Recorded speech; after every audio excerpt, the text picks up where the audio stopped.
Hello,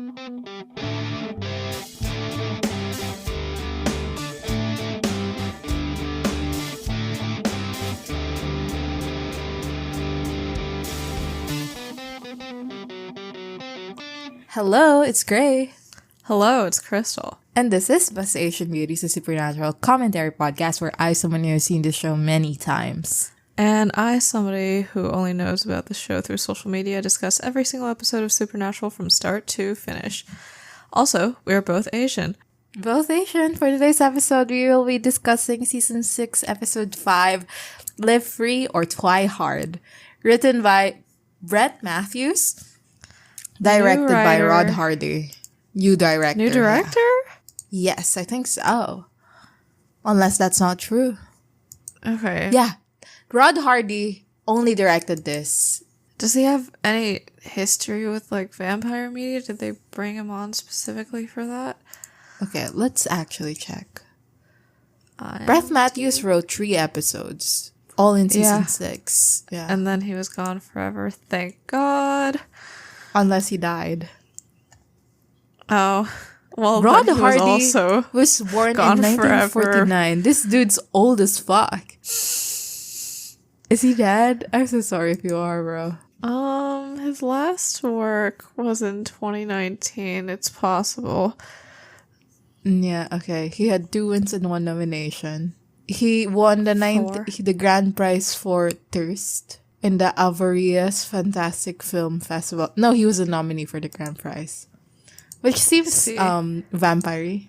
Yeah, I believe it. The descendant of Elizabeth Bathory is abducted by a cult of blood-drinking, self-proclaimed Supermen who want her to join them. Slay? Not really. That's anyway. For this episode. For this episode of Best Asian Beauty. Yeah. Next week, we'll be discussing something that hopefully doesn't have teenage sex slaves. Yeah, well, this episode does have teenage sex slaves. Lovely. Okay. What did I know? Or okay, yeah. Let's start with what did you know about this episode? That Dean gets bitten by a vampire, and then at some point he almost bites Ben. That's about it. Yeah. Did you know about the Twilight shit? I mean, I knew that there would be Twilight parody content, but I didn't really know what direction it would take. I'm actually quite impressed that they name dropped like everything and everyone. Like, I remember the Slenderman episode of Supernatural is called Thin Man. And this one is literally they just say Lautner at some point. Like, that's fine. The rest of the episode is not particularly fun. Thin Man is a Slenderman parody? I think so. I never put that together. There is a hashtag. That makes sense. Yeah, hashtag Thin Man. Yeah. Well, yeah, I suppose we should start this damn episode. But before we do, I have a promotion to make. Yay! So, I have started a... No, the thing is, like, it is colloquially called Knitting Podcast, but that does, I feel, send the wrong message when you say it like that to people who are not aware of what a knitting podcast is. But I have a YouTube channel where I talk about my knitting. If you want to listen to me... Oh god, this is so embarrassing. No! It's good. I mean, fun? I wouldn't know because I haven't watched any of it. But literally. It's good. You should promote it. Oh, Danica, our past guest, has watched the some of it, I think. Like 2 episodes that are out. And she did say that they're not particularly like friendly if you don't know what knitting, like anything about knitting. Like she said, she understood nothing from it. So like, yeah.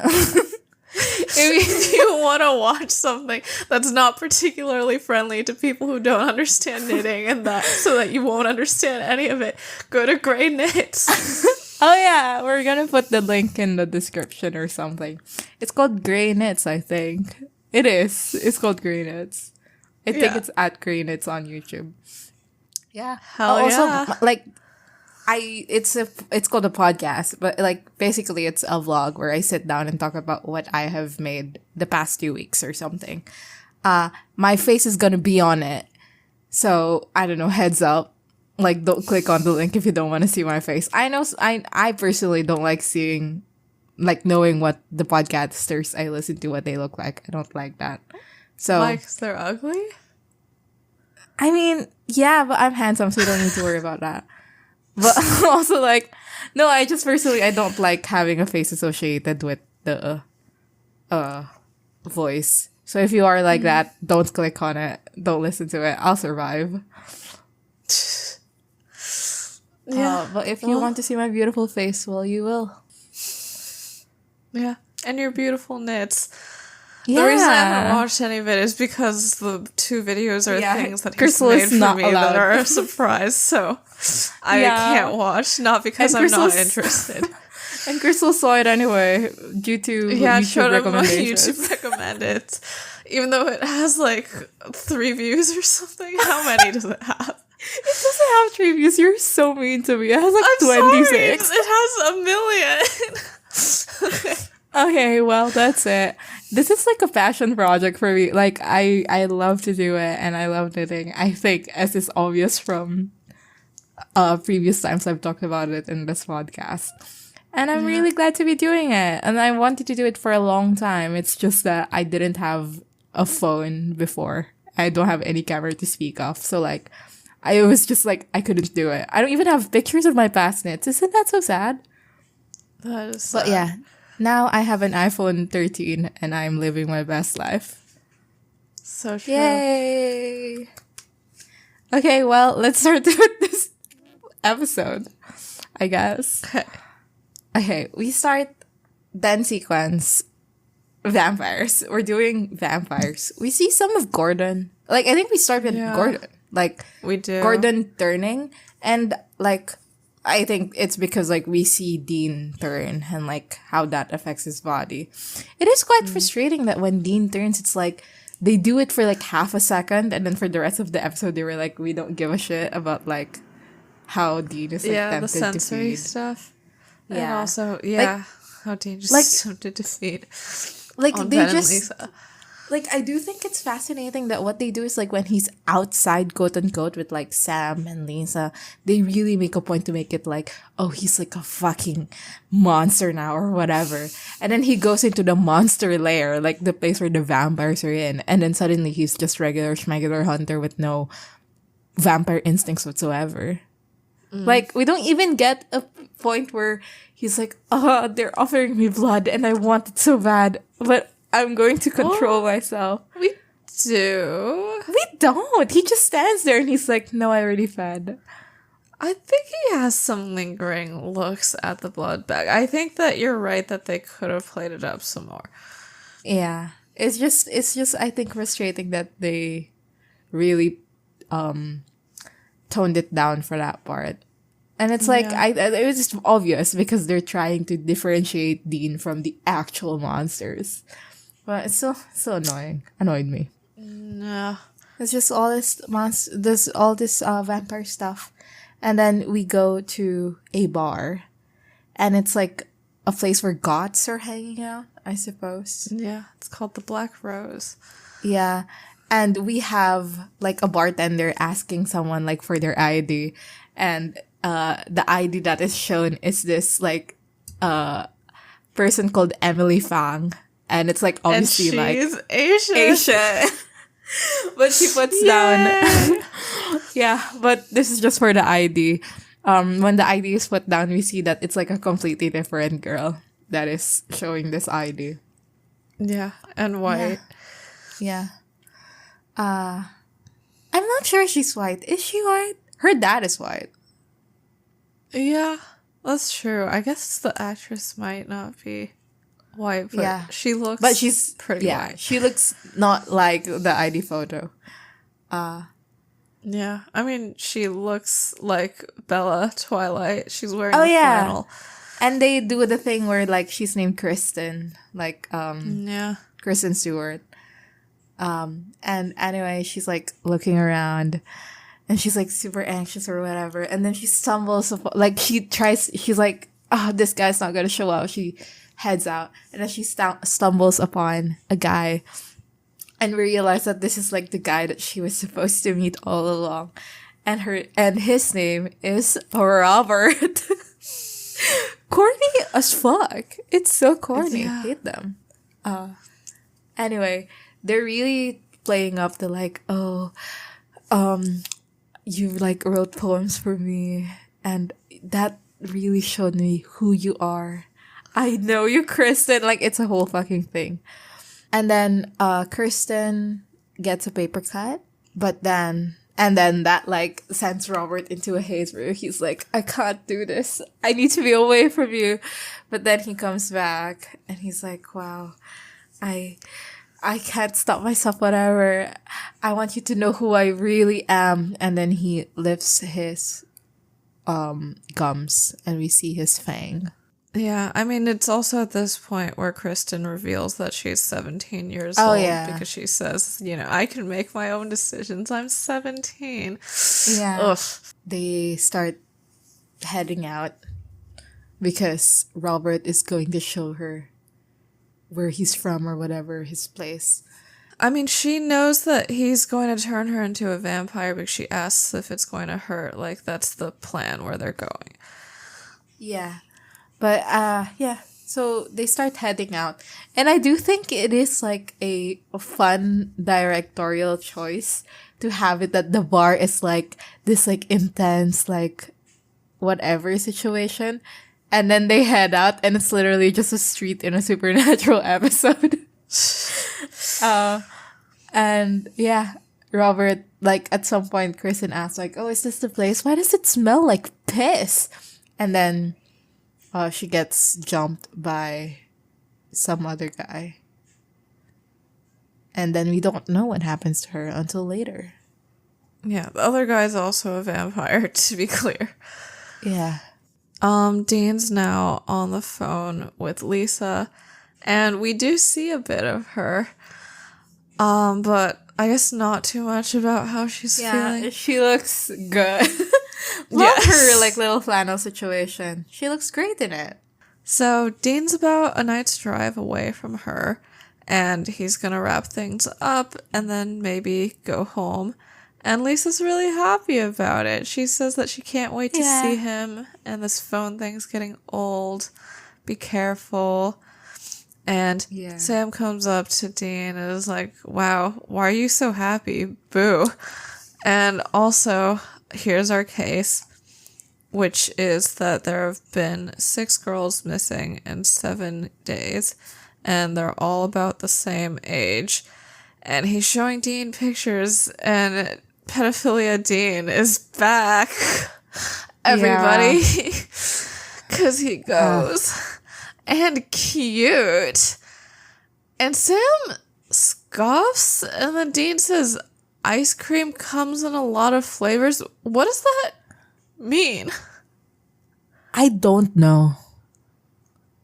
I truly have no idea. Okay. Because I think what Sam says later is like, these girls are... what Sam says is, sure, half a dozen girls, late teens, a shower away from greatness. So is Sam's scoff just like, they're not that hot because their hair is greasy? And Dean's like, it's okay to like girls with greasy hair, Sam, and neither of them are engaging with the pedophilia thing. I did not even realize that that's what he meant by a shower away from greatness. I think because they're like emo / goth girls, right? Yeah. That like subculture has an idea where like people's hair is greasy. So I think that's what he meant. Or like maybe perhaps that like they're wearing eyeliner. Maybe? Yeah. Sure. I don't know. Something. Yeah. I guess I didn't really think about it. I just went, that prevents him from thinking pedophilia is okay. Good to know. Sam says that a 7th girl went missing today, so they go over to Kristen's house to talk to her dad, who's like a single father, just like Bella from Twilight's father. He just says that, he tried to be a good parent, but girls specifically are hard to raise, I guess.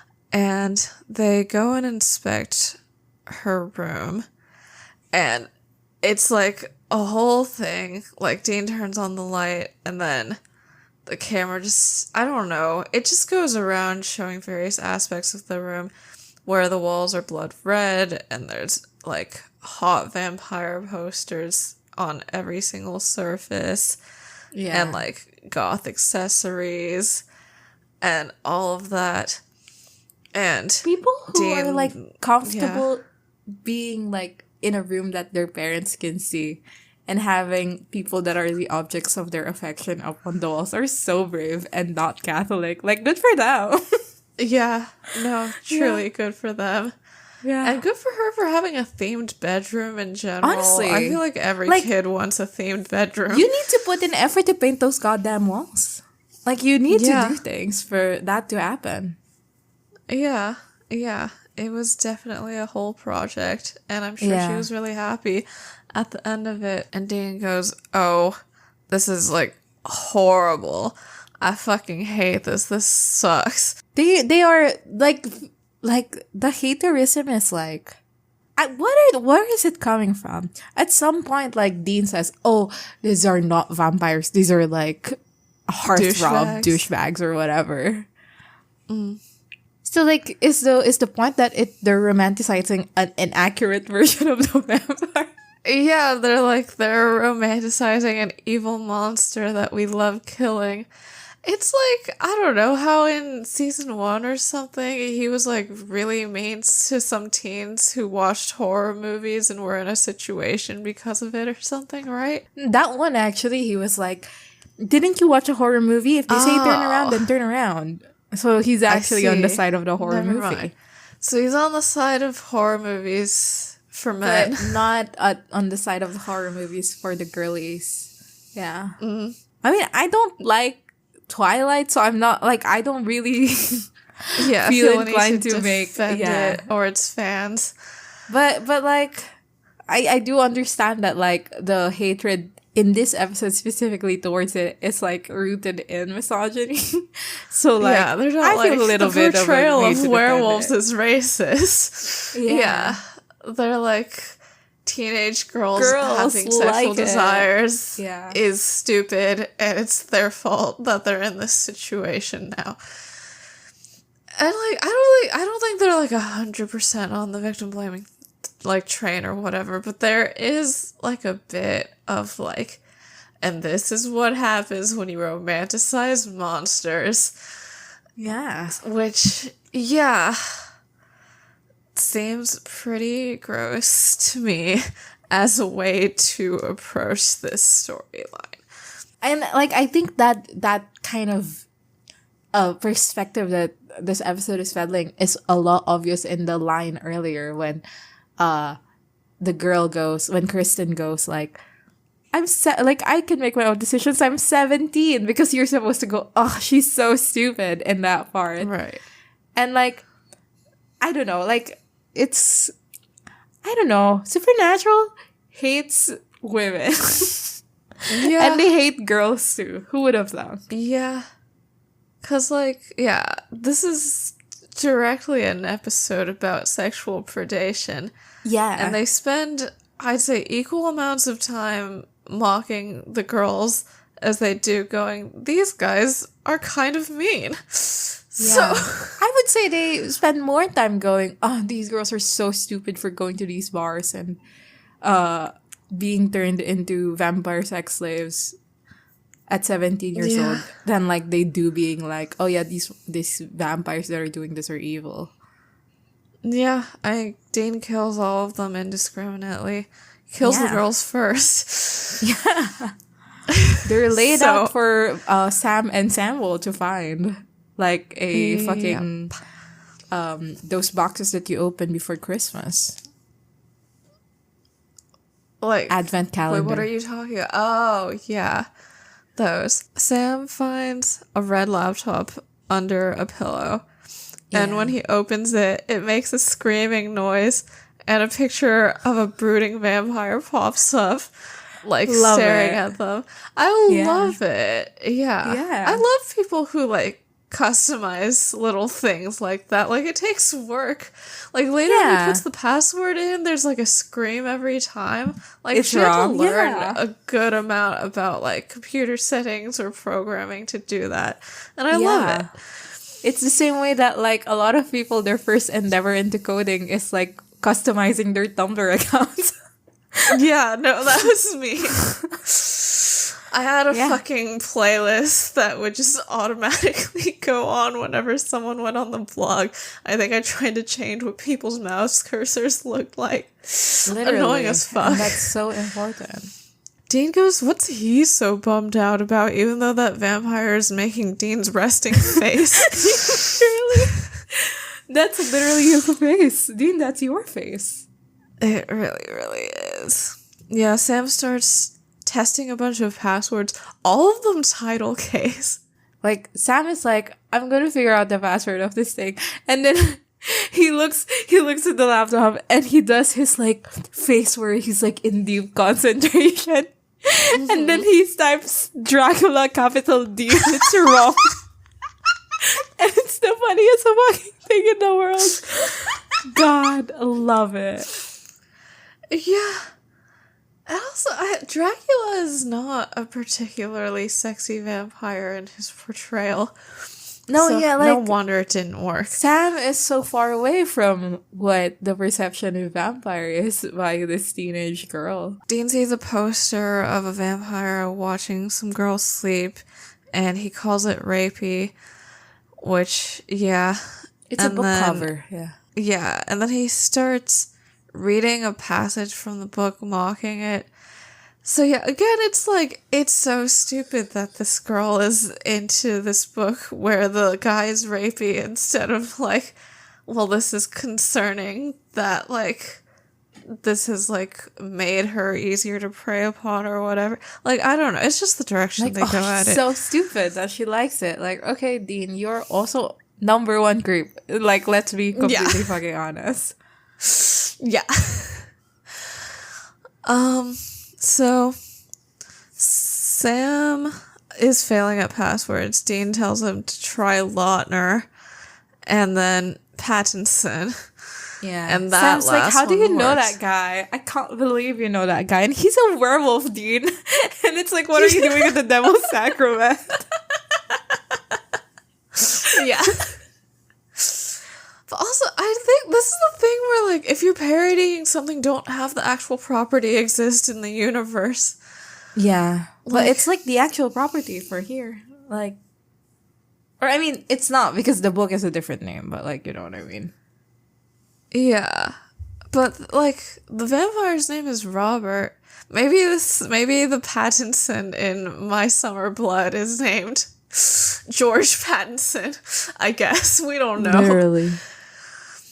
Sam starts looking through a forum that Kristen posts on, and her inbox has some guy who claims to be a real vampire, and he's just saying stuff about how he doesn't trust himself with her, but she should meet him at night at the Black Rose.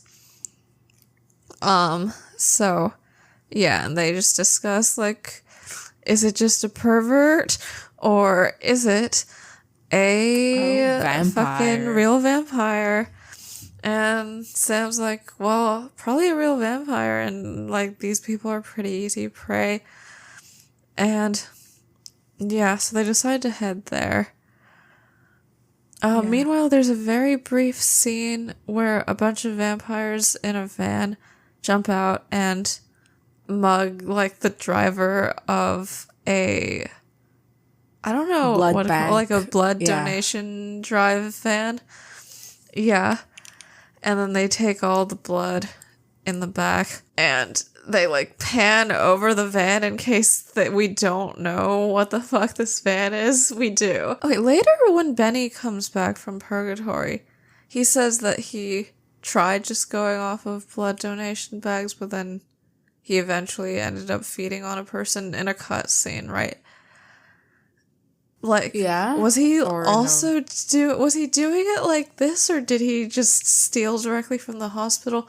Or, well, I don't know. We'll get to it in season 8. I just think it's fun that Supernatural was like, we're gonna make sure they kill a guy while doing it to make sure you really know it's bad. Well, Sam calls Samuel. And he's like, oh, Samuel, what is all this then? Like, and Samuel says, well, we are sure that it's vampires because the blood van and also the everything. And Sam says, like, why are they still getting people if they're already getting the blood from the blood bank? And Samuel just goes like, well, that's what you're here to figure out. Sam and Dean go to the bar and they're like sitting around watching all these people getting it on. And they kind of see that there's like some people who look younger, so they're keeping their eyes on them. And then one of them is like a straight couple. And they're like, oh, that one, they look suspicious. And then they're like keeping their eye on these people. And then another guy comes in and then goes up to the guy. And then he turns around and gives the guy a kiss. And Sam and Dean go, I mean, they don't. They just, they really. Dean looks disgusted. Well, homophobia win. Homophobia win. We haven't had a homophobia point in a while, I think. Yeah. And now we do. Actually, that's Thank a lie. We God. did have a homophobia point like last week and the week before and the week before. I don't think that's true. Is that true? I think just last week and 601. Maybe. Yeah. I haven't but transcribed 604 yet, so. it's because they kept on memory. going, I'm bearing my feelings like a girl in here. Yeah. And Yeah. because Crowley was made Yeah. fun of for wearing a Wearing kilt. a kilt. Sam and Dean are like, okay, well, that's not what we're looking for, I guess. Yeah, How why would they know can't that? vampires be luring Be men gay. in? They say it's you either be gay or a straight vampire. That's the only options. I see. Well, Yeah. I guess I'll never be turned then. Yeah. I mean, there is Louis the Point Dulac, so you never know. That's true. And the 3 other gay vampires. The 4 other gay vampires? I Who don't are know they? what's going on with Daniel yet. I mean, Lestat, Armand, and Claudia! And my then God, Madeline. So yeah. there's our fourth gay vampire, and then we And might then have Daniel a 5th is- gay vampire in Daniel. Anyway, so they decide to follow the 2 other couples that they've been eyeing instead. Sam, like, follows his assignment, and that turned out to be, like, a vampire for real, and he cuts off the head. Meanwhile, the couple that Dean follows, like, get it on an alley, and Dean literally, like, shoves the guy off the girl and then tells the girl to run. And then, like, he's cornering the guy and going like, oh, let me see your fangs. And then he does. But, like, it's fake fangs. And Dean's, like, mad at him. And then, like, he has glitter on his face. And Dean goes, oh, you have glitter on your face. And the guy goes, it's just to pick up girls, man. And Dean asks if it works. And the kid goes, yeah. So, Supernatural really said it's okay to be gay as long as you're straight.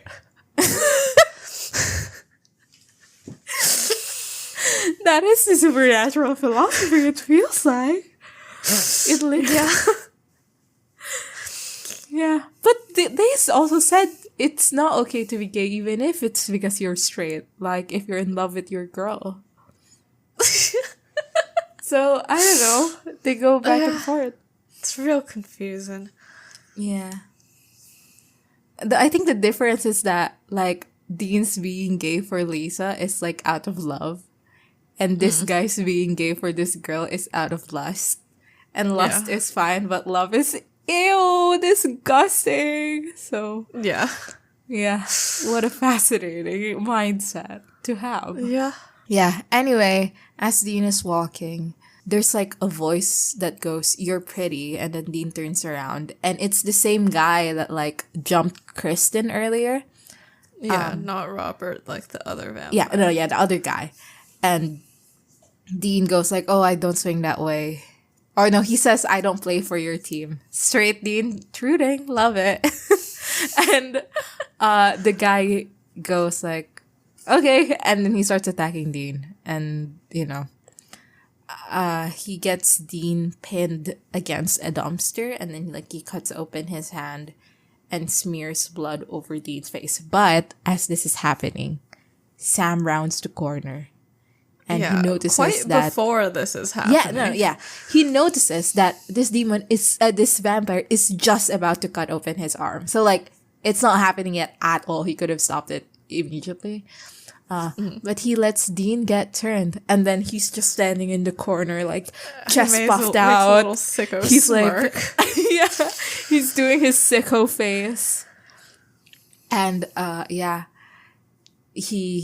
And then as, like, he's sure that Dean is getting turned, he goes, no! And then he starts attacking the vampire. Later on, we realize that the reason why this vampire said you're pretty is because he's, like, specifically targeting attractive people so that he can, like, send them to bars to recruit. And the thing is, Dean might be into 17-year-old goth girls because he's a horrible person, but like, I don't know if they'd be into him back. Like, he doesn't have the look. Yeah, I mean, not with their modus operandi of like, we're sending like skinny boys into bars to attract teenagers. Yeah, with like dark hair. Yeah. And very, very even paler than Dean's skin. Paler than the focaccia you made, yeah. Yeah. He doesn't quite have the look. But I mean, like, I don't know. Like, Dean isn't like Twilight handsome. He's, I don't know. Supernatural. You know what? I must admit, later on in this episode, Dean comes out of the shower or something wearing a Henley. And I was like, that's the guy who's hot. Good for him. Sorry, is that weird? I'm happy for you. I've heard people liken Dean's turning to sexual assault. And the scene, which, I mean, it's really obvious that that's the line that they're making. Like, they literally do keep those girls in like cages later. And like specifically like the Boris, the vampire that's like old as fuck. No, but like Dean's turning specifically? No, but like what I mean is like the turning of those girls are perceived as sexual in nature. And so for Dean, it is I don't think it's such a far line to be like he turned Dean also. So you can interpret that as like that also. And also it is very much they're pimping these people out. And so like with Dean specifically, that's explicitly what they're going to do with him. That's why they turned him. Yeah. That's what they're going to do with the teenage girls too. Yeah.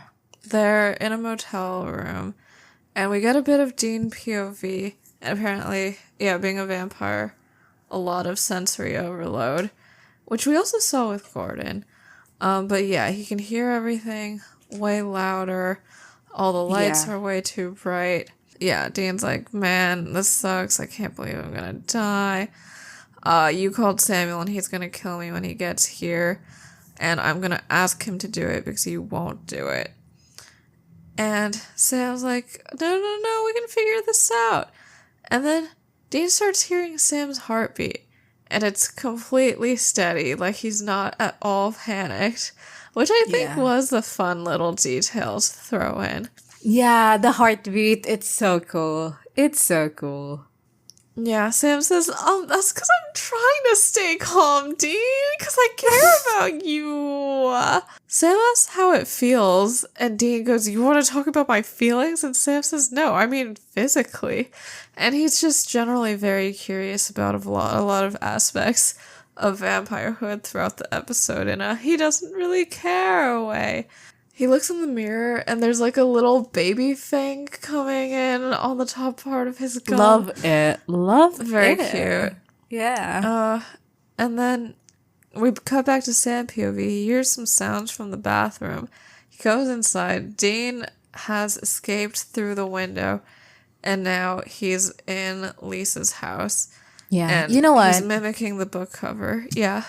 Now that I think about it, Sam and Dean, in their childhood, or at the very least Sam in his childhood, must never had pretended to be like a vampire at any point in his life. And that makes me so sad. Yeah. Like, he's never done a muahahaha. And that makes me, like, maybe that explains Sam's psychology entirely. I think Dean, do you think Dean, before he was 4, would have done that shit? Or would Mary have been like, no?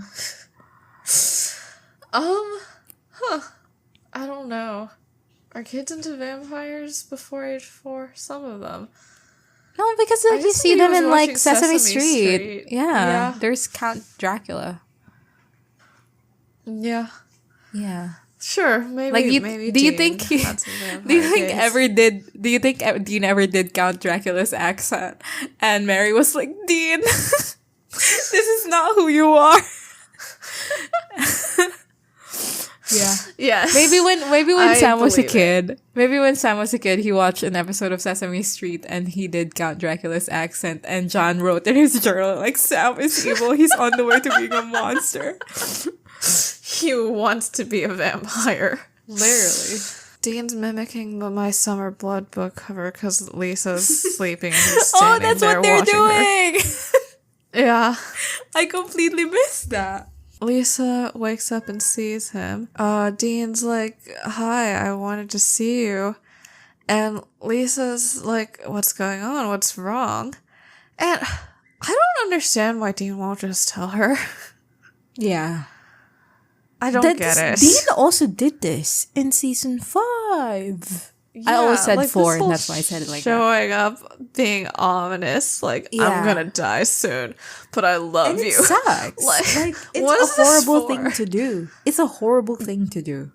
Just write a goddamn letter. Yeah. And, like, I don't, like, if he's being selfish and he really needs this kind of closure, like, well, don't be. And, I don't know, call, leave a voicemail. Yeah, letter works too. Like, it seems out of character for him to be putting Lisa and Ben at risk like this. I mean, he also literally did do it in season 5.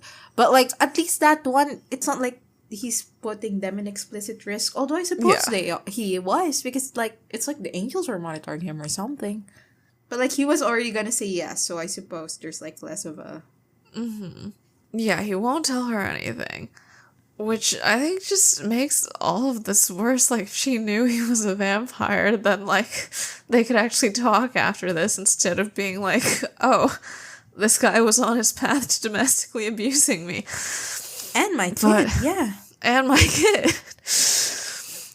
But, anyway, he goes like, I just need you to know, you and Ben, thanks for everything. So fucking corny. She's like, Dean, you're scaring me. I don't know, this sucks. I just thought they had a better communication thing set up. Yeah. Like, I liked their relationship partly because I thought that they, would actually be honest about things with each other about hunting. Yeah. The thing with the apocalypse is, like, Lisa did not know that the apocalypse was happening. This one, she is aware that Dean's going hunting. She's aware that there's dangers to that. And so, like, not communicating to her is not sparing her anything. She knows that this is a possibility. So why not just tell her that it's what happened? Yeah. Yeah. Dean's... I don't get it. Like, so, like, in this world where he says goodbye and then leaves forever, like, she's just like, wow. Well, okay, he already tells her that he's going to die. So, like... Yeah, what is being gained here? Just being like, I don't want her to think about me in my last moments like that. I want her to think of me as a human. Whatever, Dean. Whatever. Yeah. I mean, Dean has so many hang-ups about everything. Like, honestly, when he was like, and Samuel's gonna kill me because I'm going to ask him to. I was like, Jesus Christ, dude. Like, calm down. Yeah. I guess it's just hard to machete off your own head. Yeah, I suppose it is hard. Or is it? I'm pretty sure it is. He can just, like, look at a barn, see if there's any, what is that thing called? I don't even know what it's called until the Supernatural episode aired. Oh, rebar. Rebar. What is a T-bar? I don't know, but a rebar. Like, he can just look at a barn and see if there's any rebar there. And run towards it. Does that work? I thought it had to be decapitation. Oh, yeah, you're right. I mean, if he's stuck on a fucking rebar, it's not like he's gonna go anywhere. What needs to be done is Sam needs to pick him up by the shoulder and then, like, impale him on a rebar, and then his feet are, like, dangling the whole time. He's like, I can't jump off this thing because my feet is, like, above the floor. Yeah. Yeah, that's what needs to happen. So true. And yeah, he just won't tell her anything. And she's like, no, you can't just do this. Explain what's going on. And he's just like, I can't bring this shit home to you. My life is ugly and violent, and I'm gonna die he soon. Literally like, you just brought this home to her. It is hilarious that it's vampires that killed Sam and Dean. It's vampires that killed Dean. Many things wrong with the finale, but the right thing is that a vampire killed Dean. I think also they just got lazy. That's why they did a vampire. Don't you feel like they just got lazy? That's why the vampire killed him. Maybe. Like, they were like, it doesn't matter who does it as long as it happens, is the vibe, pretty much. And a vampire is the closest thing to, like, a menacing human being that we can put here. Sure. Everyone's a human being looking thing in the Supernatural, though. Yeah, but a vampire only, like, bears his fangs? Everyone else turns into, like, they have a stick up their arm or whatever. Like, I don't know. Sure. Yeah. So, Lisa comes in closer, demanding he tell her what's going on, and he shoves her against the wall. And they linger on it, like, Dean leans in. Right, it seems like he might feed. Yeah. And then like, out. Dean, like, turns around, and it's the funniest fucking shot in all of Supernatural. Is it? Where he's, like, looking up. Oh. Like, the window is ajar, so, like, the moonlight is pale across his skin. And he's, like, slowly opening his mouth, and the fangs are coming in. Baby's first teething. And then he goes into the hallway. Ben has woken up and is, like, saying hi to him. And Dean tells him to stay back, but Ben doesn't. So then Dean also shoves him into a wall and then runs out. And Lisa comes out and she's like, Jesus fuck. And she pulls Ben to her. Yeah. And that's for that scene. Yeah. Anyway, Samuel arrives in the motel. Sam opens the door for him, and Sam's like, I can't believe you lost Dean, blah, blah, blah. And Sam's like, it's not my fault, Samuel. I can't believe you're believing me. Anyway, Samuel says he's a monster now. You've got to be prepared to do the right thing. And Dean, very ominously standing on the side, goes, I told you he'd kill me when he showed up. And yeah, he, like, Sam and Samuel. Is there a better way to say Sam and Samuel that isn't Sam and Samuel? We can just give him a completely different name. We just call him Mary's dad the whole time. Sam and Samuel Campbell. Literally. So they like grab their machetes and, like, you know, hold it ominously as Dean also equally ominously turns the corner and, like, shows himself. And Samuel asks if he fed, and Dean's like, close. I was close, but I didn't. I want to say goodbye. And that was a bad idea. He literally is speaking like this, like for some reason. I mean, I get that the reason is that he's upset because, you know, he's a vampire and he's gonna be dead soon. But as we have established before, I don't like brooding characters. Like, Dean tells Samuel, like, okay, just, you know, cut my head off now or whatever. But Samuel says, I didn't come here to kill you, Dean. I came here to save you. And then Samuel starts talking about, like, how he has a recipe for a vampire curing thing. But it's important that you haven't fed yet. And, like, also Sam acts really shocked when he mentions this. Which later Samuel brings up. You already knew about the cure, Sam. Like, why did you say what back then? Yeah, and it is actually funny. Like, you can see the moment Sam realizes that he needs to act surprised. Like, when Dean goes, what? And Sam goes, what? Like, immediately after.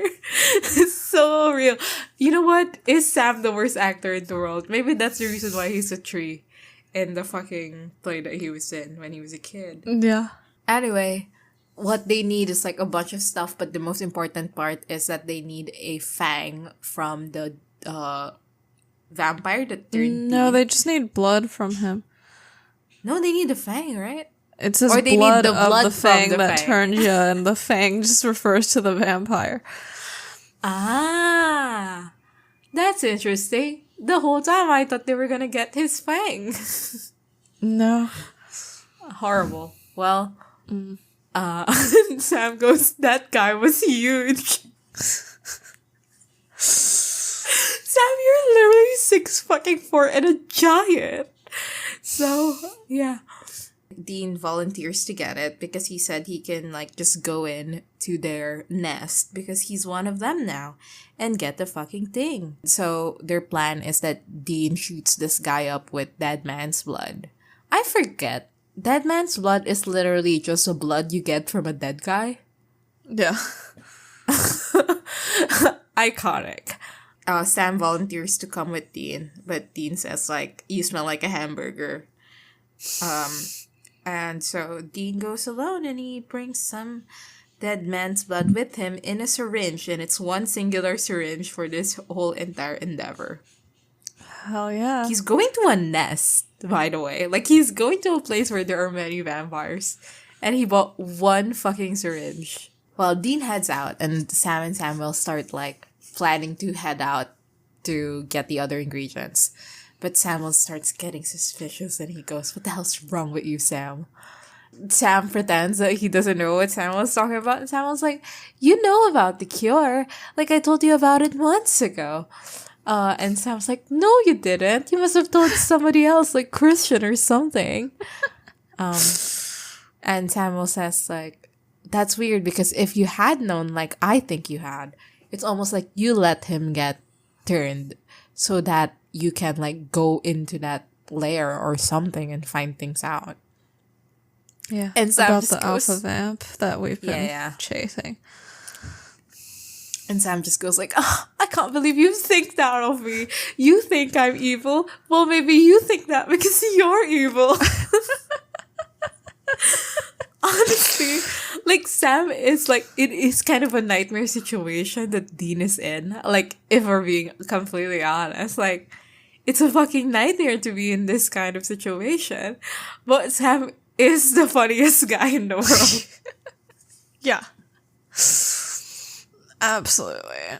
Dean has gone to the vampire nest, and, you know, he sneaks into the building, and then he runs into Robert from earlier, and Robert's just very friendly and bro-y with him. He's like, oh my god, hi, sup? Glad you made it, man. And fist bumps him. And he brings Dean over to a fridge full of blood bags.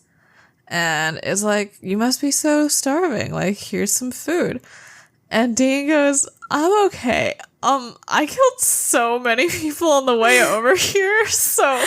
And the vampire's like, whoa, man. I mean, we're not supposed to do that, but that's so cool. Good yeah. And yeah, Dean has his ominous line about first chance I get, I'll show you myself, because he's gonna kill Robert. I am curious about why they're not supposed to kill anyone. Like, why can't that go hand in hand with recruitment? Well, because if they kill someone, that's someone that they didn't recruit. Yeah, but it seems like they only need to recruit hot people. So, A what? like, most people they're only trying to recruit attractive people to, like, continue this pyramid scheme. And most people are ugly as fuck. Yeah, so other people are up for grabs. Well, like, I think and it's also like, just all blondes. Don't put in the energy to do that. Like, if you are killing someone, then you're putting in the work to kill someone. So might as well just put in the work to recruit someone and drink from a blood bag. I guess so. I guess like a truck of blood is like a lot of people's worth of blood. Yeah. Dean passes by some other vampires who are sort of glaring at him, and Robert says, "Don't worry about them. They're jealous. The recruiters get to bang all the chicks." Yeah.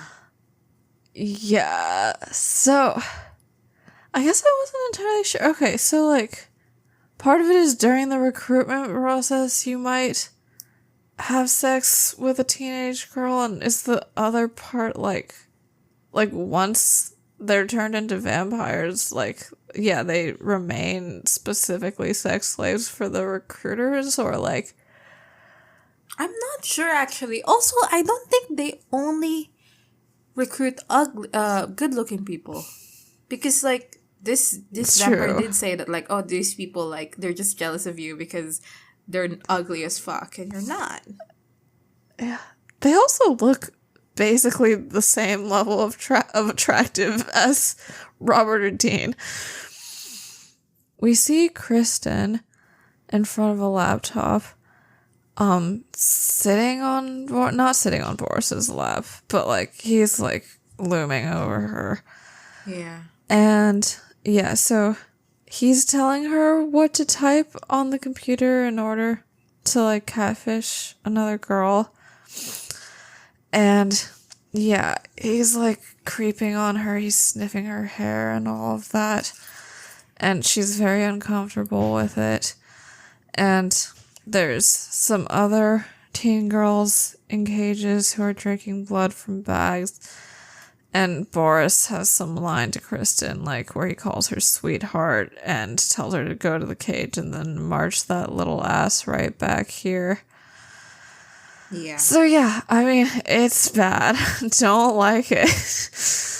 Yeah. And there's like a moment where she like locks eyes with Dean. Yeah. And like, I was like, is he gonna help her? No. He's going to murder this girl. Yeah. Nothing. Yeah, Boris is like, I thought that hunter killed you. And he's like, what's a hunter? That's actually also a regular word in the English language that you could understand from context clues, Dean. Literally. Yeah, and Boris is like, don't worry, I'll kill him. And do you think also, all monsters think of hunters as like that's the word they use? Some sects of monsterhood must call them different names. Other words. Yeah, I guess not vampires. Boris says that he's like 600 years old, and now it's a great time to be a vampire because these stupid little brats are so horny they've reinvented us as Prince Charming with a Volvo. You're like gonna be the hot vampire of their dreams and then bring them home to me. Honestly, Dean looks more like he would be a werewolf in a vampire werewolf movie. Yes, I agree. And he's saying all of this while he's pulling the hair of one of the girls in a cage. Yeah. And Dana asks about the cages, and he says, that's just till they're compliant. So why isn't Dean in a cage? Why aren't any of the guys in cages if they also have the same job? Yeah. I think there's just sort of this underlying thing that, like like, if a man gets turned into a vampire and is told that his job is going to be to prey on teenage girls to turn them into sex slaves, that he'll just be down for it? I don't even know, man. Like, he'd just immediately be down for it, so there's no need to, like, you know what? I think, him? what I solemnly think? I think they think it's going to be gay to have men in there. Yeah, you know what? Yeah. I believe it. I think what I was more thinking was just they're partly doing this for sexual gratification. So what's the point of having men in there? I mean, what it is they're trying to evoke a visual. Like, this episode is trying to evoke a visual. Whatever the fuck the actual vampire layer is doing, I don't know. But, like, what the show is doing is, I think, like, they're trying to evoke a greater sense of horror by the fact that it's women who are in there. Yeah. Or, I don't know, like, not greater sense of horror. I think there is an aspect of it that if you put men in there, then it's more real. Yeah. Yeah. And right. Because women, it's like, that's what Dean's role is. He could be in a cage. Oh no, how horrible. Yeah. But, like, because supernatural is the way it is, like, women can be, like, just part of the just accessories in the general horror of a place, and that's how they do it. Yeah, they're just sort of background eye candy / whatever. They just make hissing noises. Horror, yeah. And like the idea is that like they're acting very animalistic, and the idea is just that because they're newly turned, they're like so hungry for blood. No. They're so, like there's like a thing that they're drinking, right? Blood. Like they're being given. Is that blood? Yeah. I thought they were being drugged. No, like he tells her to go back to the cage and have some blood. It's just blood. Oh. Okay. Yeah.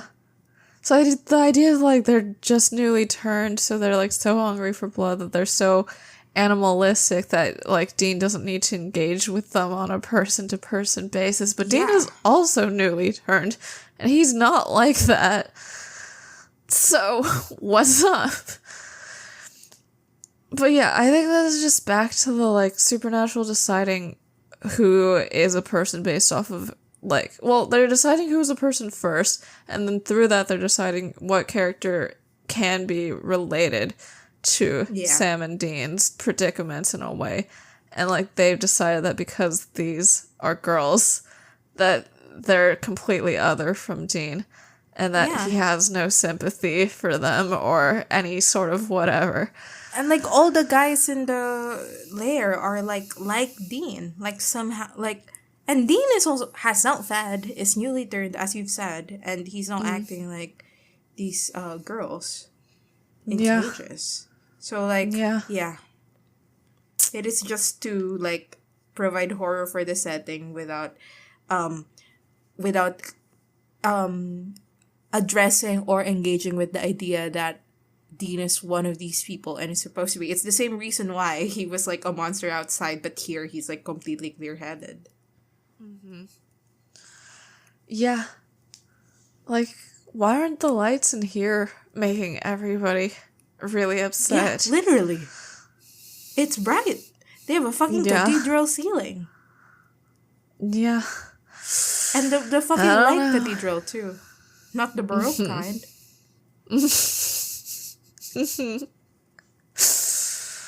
Yeah, so basically, after these girls are quote-unquote compliant, they're gonna go out and fetch Boris boys like Dean, and it's just gonna be all the way down.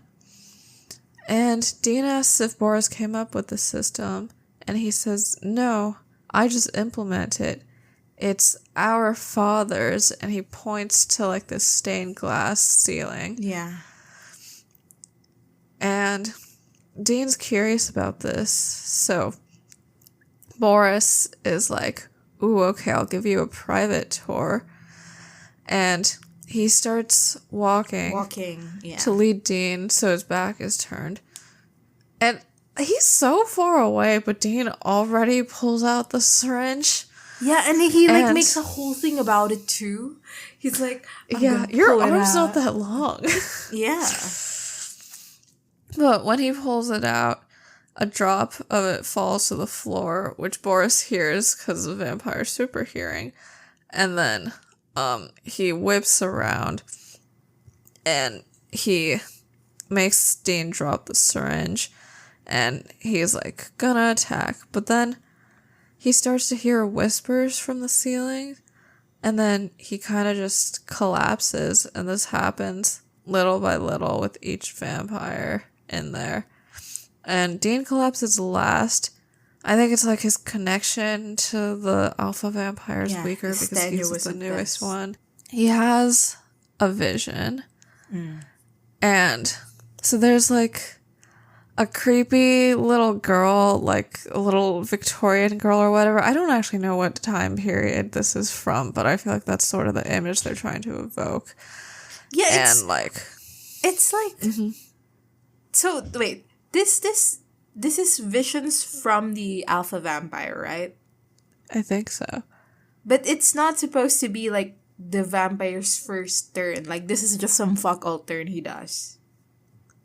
I feel like it might be. I think it's his first turn because there's like an image of a cell dividing, which makes it seem like, oh, this is science. This is the start of it.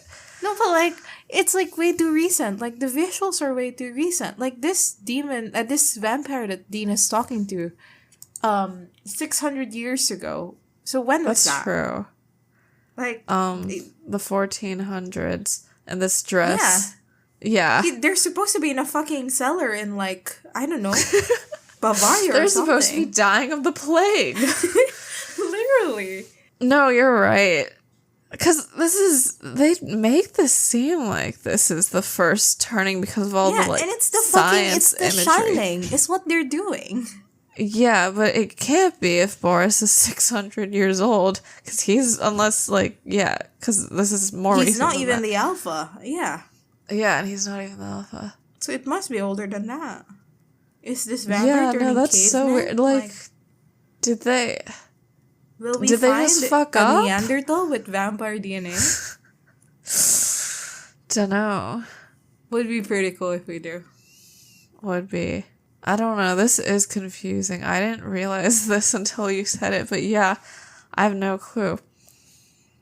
Yeah, but there's a creepy little Victorian girl who should be in rags on a dirt floor dying of the plague, but isn't. Literally.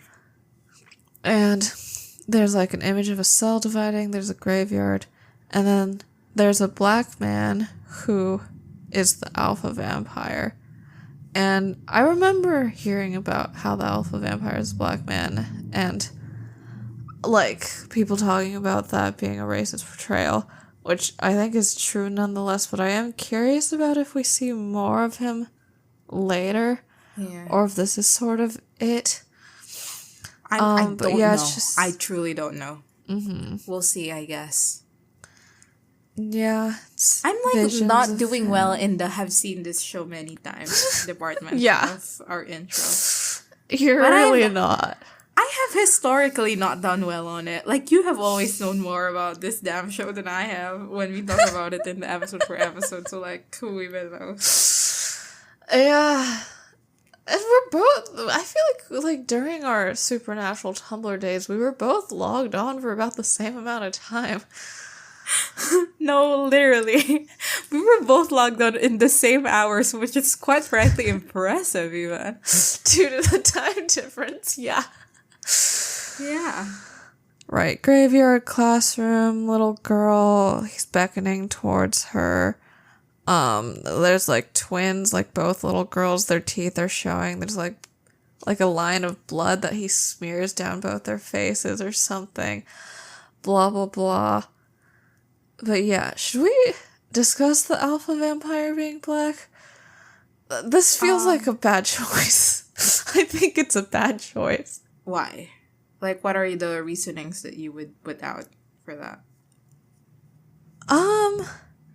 I think just I don't know, like I guess vampirism is like sort of like a blood disease. It's often Yeah. okay. I feel like the main Okay, allegories let's talk are about to that. either addiction or HIV.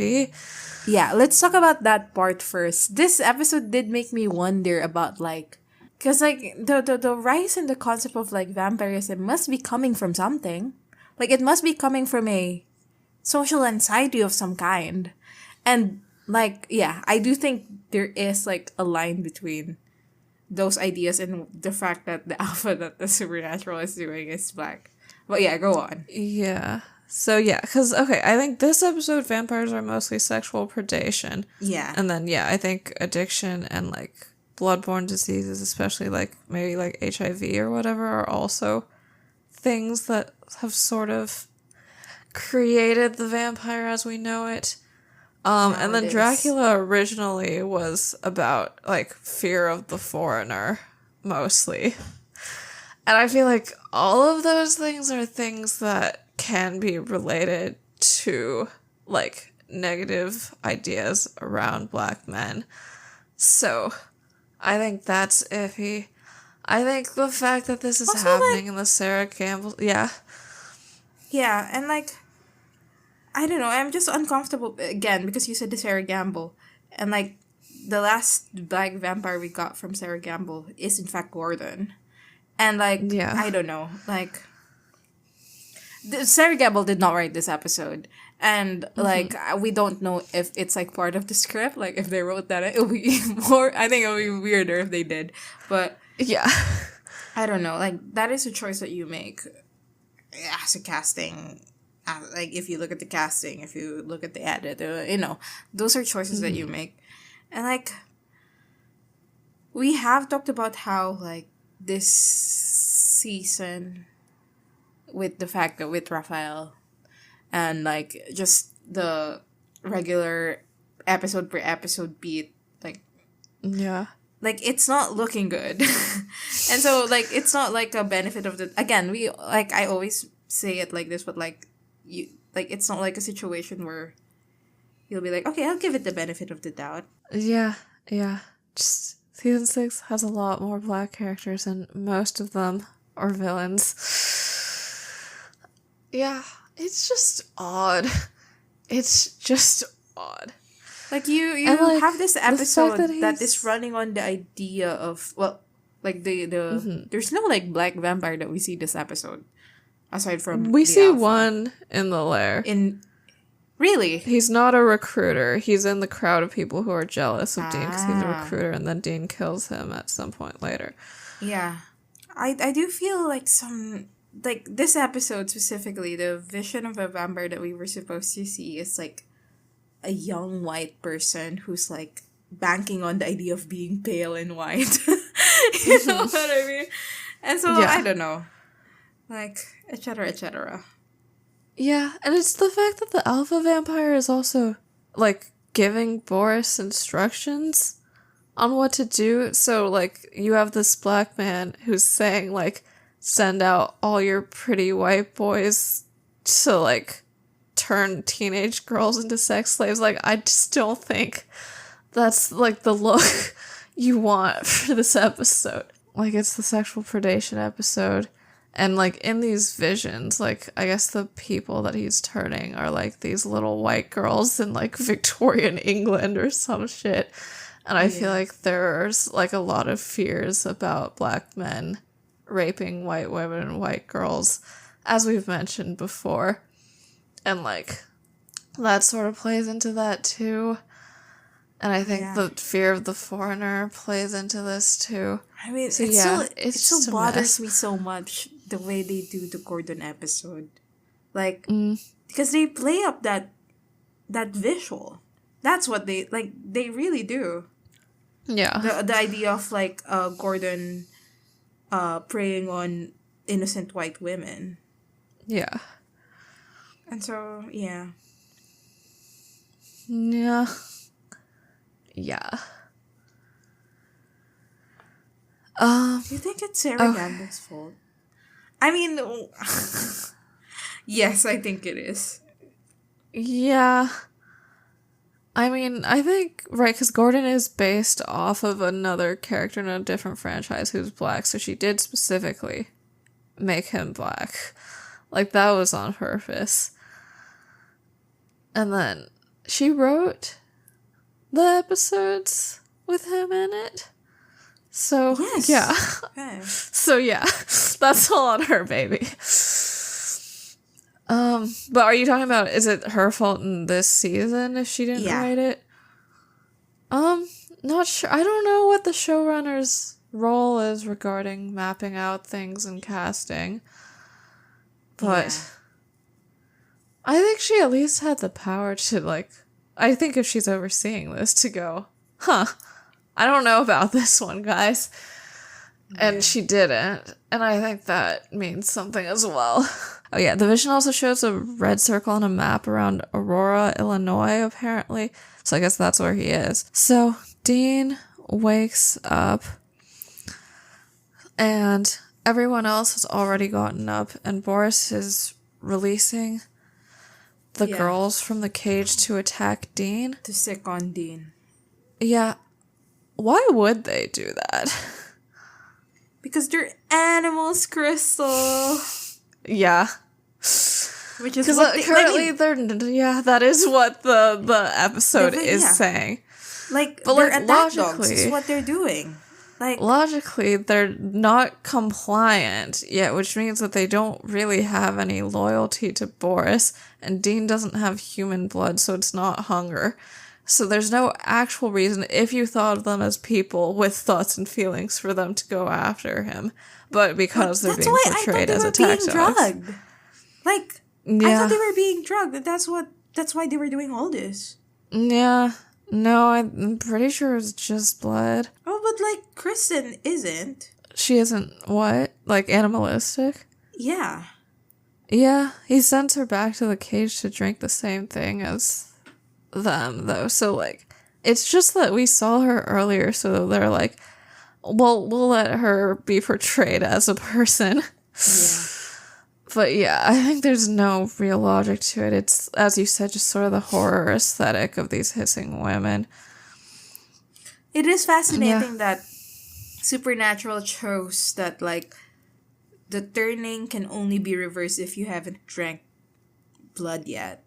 Yes. And they use that, I think they use it as a way to excuse this massacre that happens.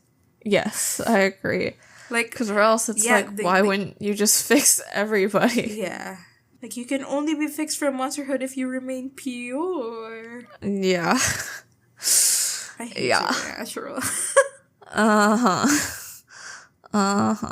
So, yeah, it's just a fight scene where a bunch of vampires are going at Dean, and he injects one with dead man's blood. He's going around with his machete, etc. And yeah, they do explicitly show him killing those teenage girls. Yay! Yeah, and then, like, I don't know, Sam and Samuel show up outside, they get attacked, we go back to Dean. And, like, like, Boris says, like, this doesn't end with us or something, like, this is bigger than the both of us. So, more ominous stuff for the future of season 6, I guess. And then, eventually Sam and Samuel come in. And as you said earlier, like, dead girls strewn everywhere to greet them by the door. And then they head into the center of the place. And Dean is sitting with the head of the vampire, like, underneath his foot. It's just, I found it so annoying. For some reason, I find it so annoying. And, like, you know, Dean is like, he's like clenching his jaw, and he's like, it's I got it, or whatever. Or, like, he says, like, I'm good. And then, it's so fucking annoying. Hate it. I can't even articulate why. I dislike it so much. It's the specific brand of, like, action hero, grim anti-hero, like Yeah. trope. Like, he they're didn't playing want into. to be a killer, but he Yeah. is, and he's damn good at it. You know? Yeah, I think he wanted to be a killer, though. I think he did want to do that. Literally. Sam, Dean, Samuel are now in a fucking shed or whatever, and Samuel is preparing the cure, and it's like just a mug of like very red tea. And there's like bits and pieces of twigs and leaves in there, which I thought was pretty fun. And like he warns Dean, like, oh, just so you know, like this is gonna be like, it's not gonna be easy what you're about to do. And I was like, dude, what, you're gonna make him stay a vampire? Like, what the fuck is this?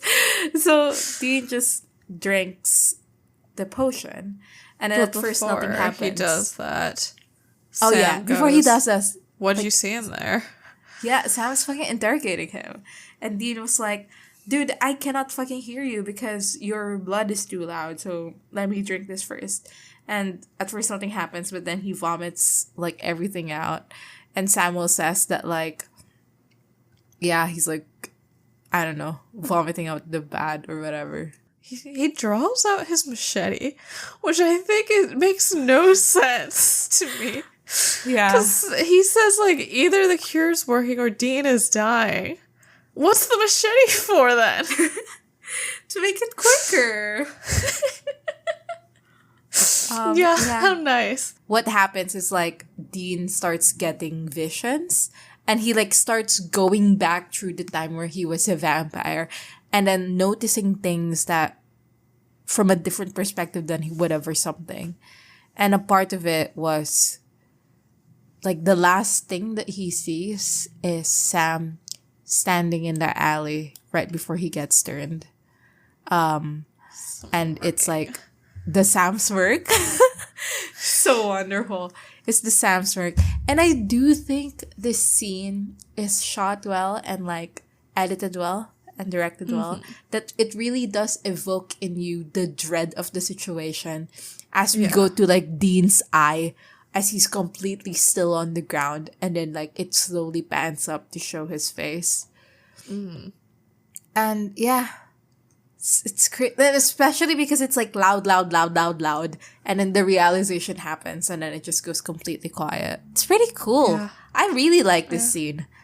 I thought it was like well done. Anyway, he's back in real life, and he's just reeling from what he found out. Man, what a horrible situation. I feel so bad for Dean, honestly. Like, it sucks. And it's like, it's the fact that, like, even if he catches Sam in the lie, like, Sam just straight up goes, no, you're wrong. Yeah. Yeah. Which is, like, a different kind of bad. Like, it's layers. Yeah. It's because Sam doesn't feel bad about it, so there's nothing that Dean can really hold on to regarding, like, hey, stop that. Yeah. And, like, Sam doesn't even, like, acknowledge that it is something that happened or it is something that's done. And, like, you know, like, it's, like, such a huge... Like, even without the subtext of the episode where it's sexual assault, right? Like, it is still, like, a physical change that was imposed on him.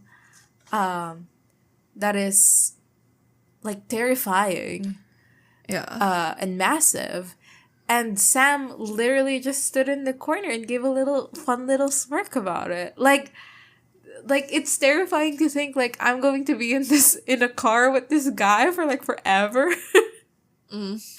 Like, it's such a creepy situation. And I do enjoy it. Yeah. Anyway, so they're back at the motel, and Sam and Samuel are there packing up. Dean goes out of the bathroom, and I also like the shot they do here. I like the directing of this episode. The shot they do is like, it's the door opening, and you see the room from Dean's perspective, and like, you know, Sam and Samuel in there. And like, I don't know, I think it just really evokes the unsettledness that Dean is feeling. Right. Anyway, so Sam starts interviewing Dean about what happened in the nest. Yeah. He says and the he exact really- sentence that he said before Dean drank the thing. It was literally like, "Ugh, you were being so dramatic earlier, but now I can ask again. So what'd you see?" Yeah, literally. And Dean relays that they're getting orders via like hallucination or whatever from their alpha. Oh, a psychic thing is what he calls it, from their alpha. And that he's recruiting, and that's what they're doing. They're recruiting people. They're building an army, just like BTS. And yeah. And Dean says also that, oh, we hunters, we don't scare them anymore. I didn't. From where did he decide that? Yeah, I was don't the know. Case? I truly don't know, honestly. Like But he has Boris was decided it. like, "I'll kill Sam if he comes here," but like, I like, yeah, okay, you wouldn't be scared of one hunter if you had an entire nest. Like, Yeah. is that new? And like, I don't know, are they really banking on them, on like monsters and vampires specifically, being afraid of them? Yeah, I didn't know that was part of their main strat. Yeah. Well, anyway, they head out. I don't know, Samuel goes whatever the fuck he goes, and Dean is by the Impala trying to call Lisa, but it's going to voicemail. But he doesn't leave one, he just hangs up. And Sam comes in, and he's like, oh, okay, how did it go with Lisa? And Dean's like, it didn't. And then Sam just goes, oh, sorry. He's kind of iconic. Yeah. I keep on reiterating that this is like such a terrible situation, but Sam is literally fucking iconic. Yeah. Dean goes, well, I mean, I've lost life as I know it, but you know, at least I'll always know that you're always gonna be on my side, and I can always count on you no matter what. Right, Sam? And Sam puts on his most fake ass smile that the world has ever seen. And he goes, yeah, of course, Dean. And then he like does like a reassuring smile. That is the creepiest thing in the world. I love it. I enjoy it so much. Yeah. I love it when men lie. Yeah. Well, All right. what do we think about this episode? Nah. I would rather not have it. Yeah. The thing is, like, it's unfortunate because would I watch, like, knowing, like, if you remove all the parts of the episode that are, well, fundamental to it, like, it is a pretty good concept. Like, it's an amazing concept of, like, the main concept of Sam lets Dean get turned. And it's like creepy and nefarious. Like that's such a fun thing in the episode. And I greatly enjoyed all the parts that are about that. But yeah, the rest of it is, well, yeah. I don't know. I just wonder, like, what is Supernatural trying to do? And the thing is, like, a part of me, I've mentioned it in the past, but, like, a part of me does feel sometimes like, am I just a complainer who loves to complain? Like, just because Supernatural is doing something that is, like, they're trying to portray something that is bad doesn't mean that they agree with it or whatever. And obviously, like, they don't agree with, like... Yeah, they're anti-sex slave. Yeah, or anti-sex slavery, but, like, the aspects in which they approach this are, like... wrong or like I don't know, like I don't agree with it, and that's the problem. Like the victim blaming part of it, the way that they portray it in specific ways wherein you're not supposed to empathize with these girls. Like Yeah, they're like, their thesis is like, sex slavery is wrong. You can't just kidnap girls and turn them into prostitutes. They're so brave for saying that. Yeah, and like, yeah, well, I agree. And then also you put these girls in cages and specifically delineate between like the girls in this place and the men in this place, because that is the delineation.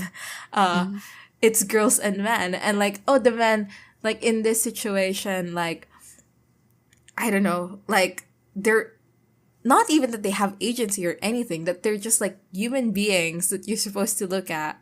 Well, they're vampires that you're supposed to look at and think of as like people incapable of intellect and capable of thought and capable of blah, blah, blah. But like the girls do not get any of that at all. And it's just, I don't know, it's just a fascinating example of like trying to say something and then just like falling face flat in a pile of shit. Like, what is this? Yeah, I don't know, man. Brett like, Matthews. Like, explained. Like, please. And I mean, this is not new for Supernatural. This is literally our complaint about 603, the one where Cass comes in. What's that called? The third man. Aaron Birch. Yeah, the third like man. That is our complaint about how they handled the police brutality thing that they were trying to address in that episode. Like, yeah, they tried to do it, and it's not like an inherently bad thing to talk about these things. It's just that the way they talk about it completely lacks, I don't know, like anything. Like, no nuance, no substance, nothing new to say, nothing, like, you know, it's just, what are they doing? The idea that, like, the victims are just like, well, it happened to them, that's bad, we're now done with them. Like, yeah, there's no idea of, like, humanity or a future for those people. Look at this, girls are so stupid and horny, and that's why they're now in cages. Like, fuck off. Yeah.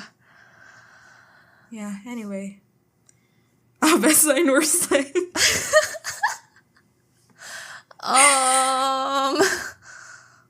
Best line. Was there a line where I was like, yippee at any point? Well, I'm not sure. Best line. I do enjoy the part with Lisa in the beginning, like when Dean was calling Lisa. Yeah. And like Lisa's enthusiasm to see Dean. Wait, I'm going to look up actually what she says. Because it's like at some point Dean is trying to say like, oh, yeah, I'll do this first. Yeah. And then like the entire time Lisa is like, yeah, okay. And then at some point she just goes, okay, Dean, like whatever. Like I understand that like you have to do all these things, but like, can you just like get your ass here?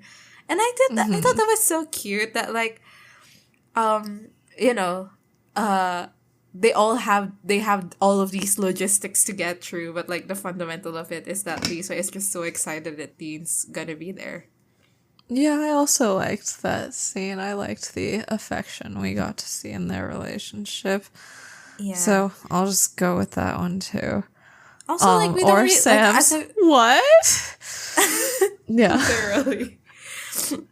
His very theater kid who is so bad at it and has no future in this career whatsoever. What? So important. I like, we've talked about in the past that like Dean and Lisa don't really have like a lot of like affectionate scenes together, and like the one time they have sex, like it's a dream.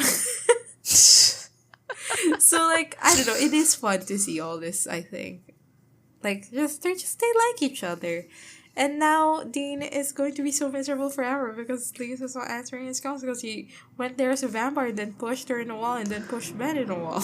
Yeah, kind of on him, that one. So, yeah. Yeah. And then Cass is gonna wipe her memory at some point. Yeah. Yeah. No, where is Lisa's role in the rest of this season? Like, do they make up after this, or is it fully just like she's just there as someone that like monsters put in danger to motivate Dean to do things now? I don't know. Yeah. Well, a surprise we'll see. to no one. Yeah. Well, worst line. A lot of them. I think I just hate like all of the lines when they were in that damn room. Of the girl and the captain. And like I just thought the Twilight making fun of Twilight thing is corny, tired, and played out for Supernatural. Yeah, and how that plays into the victim blaming of it all. Yeah. Yeah, I agree. Well, spread those sheets. Yeah. I think there's misogyny that's inherent to the episode. Oh, yeah. How high? Okay, misogyny, 4, I would say. Mm-hmm. Racism? Yeah. I think, the alpha vampire being black is an issue. It's hard to know what number of points is until, like, unless are we gonna see him more? Who knows? I mean, I can probably look it up. I think we will. Let's see. Right, because, like... We will. Okay, yeah. Oh, In yeah! that case... We will, definitely. Okay. That's so weird. Because, like... Okay, well, when I was watching this episode, I didn't really see it clearly, so I didn't recognize him. But yeah, I recognize this guy completely. Okay. I didn't recognize him this episode. He's gonna be here a lot. Okay. Yeah, we can reserve our other complaints perhaps in later episodes when he's more prominent. Once we have more of him. But yeah, I think there's still an amount of points to be assigned. Yeah. Just to the mere fact. What? 1? 2? I was thinking 2, yeah. Okay. And then we'll get more as we go. Homophobia. There was the scene in the bar of the guys kissing and Dean looking disgusted. And then the glitter line. So that probably totals like a 1. Is that a 1 or more? I think it's a 1. Yeah. I think, you know what, the fact that they had 2 guys kiss, maybe that cancels out the 1.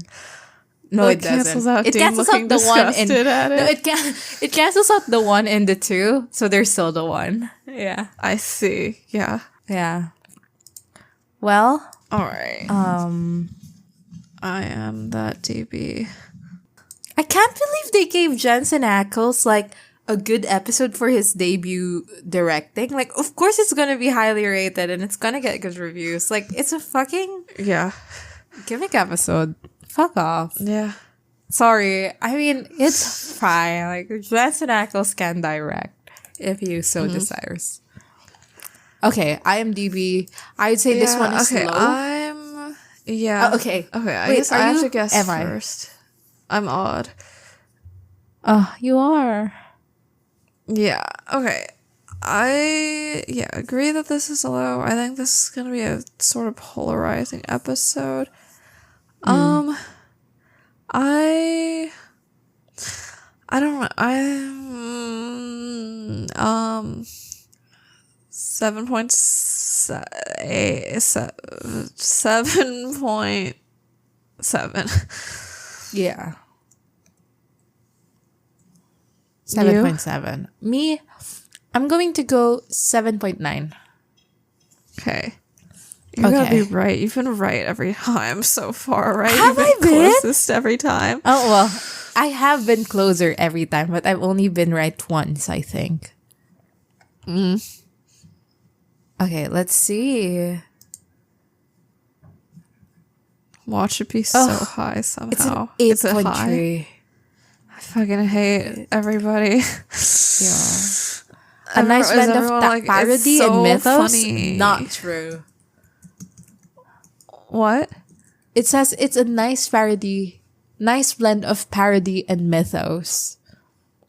It says surprisingly atmospheric and completely intriguing. I do think, like, as I've said, I do love the bear concept of it. It's just what they do with it is... And by bear concept, I mean not the Twilight part, the Sam and Dean and Sam being a horrible person part of it. Yeah, this person says that for the parody that the jokes mostly land without them being too mean-spirited or sour. I don't know about that. Oh, this one says, I never watched any show that left me with that much horror before, as this episode did. What started out to be a casual vampire hunt turned out very shocking, disturbing, and catastrophic. The season started out with the amazing, beautiful loser track, and it is Dean that is losing everything. Didn't only lose his family, but also his trust for his younger brother. Love it. Love losing trust for your younger brother. We all know something is very wrong with Sam this season, but seeing him watching his brother turned into a monster, not stepping in to help him, and only watching with a smirk was very disturbing. Oh, these people are saying that Samuel is getting more interesting. First he knew a cure for gin poison, now for vampires. But still that most troubling question, who does he work for, and who brought him and Sam back? So true. You know what? This one says, kudos to Jared Padalecki for pulling out such an interesting character change on our beloved Sam and turning him into that cold, uncaring dick masterfully. I do agree. I think it is pretty cool. Like, the way Sam is acted. Yeah. Oh, this one brings up the part where Samuel goes, turns out there's a Campbell in him or something about Dean. Which is, I think that is interesting. I just failed to find Samuel interesting in any regard whatsoever. Yeah. Sorry, this last 1 out of 10 review. I don't know what was more disgusting of this episode. Samuel's bald head or fat, stinky vampire's face. There are more disgusting I wonder, things do this producers episode. I shoot assure the most you. disgusting actors and more them even less bearable on purpose? So, okay, yeah, I think there are worse things in this episode than people you consider ugly being in it. What does this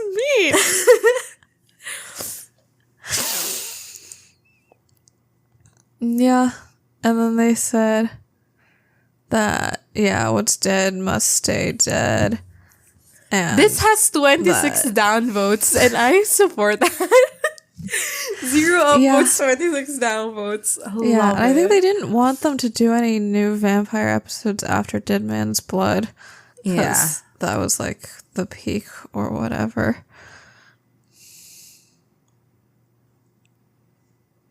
I do think there is an aspect to, like, I've said this earlier, but just to reiterate, or to, I don't know, approach it from a different way. Like, there is, like, an aspect to vampire that is close enough to human that they can just portray it as, like, a bunch of people that are, like, menacing. Which is what they do in Dead Man's Blood, I think. Like, they had that, like, group of vampires that were just, like, hanging out on the side of the road, like, threatening Dean or, like, coming up to him. Is that the one where John says that Dean, like, we should send Dean out as bait or something? Yeah. Well, yeah. And, like, I do think with Supernatural, they tend to approach the vampire in that regard. Like, that is how they do it, as, like, creepy humans who are sex traffickers or whatever. Right. I don't know. I think that's something to think about. I wonder what other can you think of other monsters that they do that with? Crossroads demons? Yeah, but, like, they treat Crossroads demons at the very least having, like, some sort of keeping to their word or whatever. You know what I mean? And because they don't come in a group, like, there's no, like, power in number that they do with the Crossroad demon as well. Which is, like, a lot of what the vampire thing that they do. Like, the point of a vampire is the nest. Yeah, I just know. I just find it interesting. The social dynamics of the monsters in Supernatural. Well, that's it for this episode of Busty Asian Beauties. Next week, we will be discussing 606 You Can't Handle the Truth. Leave us a rating or review wherever you get your podcast. And yes, we are trying to release every week now. Something we've never done before. Is the next one the aliens one? The fairies one? Yes. Hell yeah. Follow us on social media. I love when Dean's homophobic.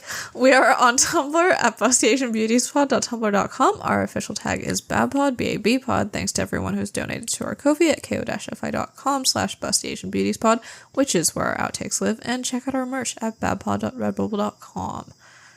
You can email us any feedback, comments, or inquiries at bustyasianbeautiespod@gmail.com. See you guys next time. Bye-bye. Bye.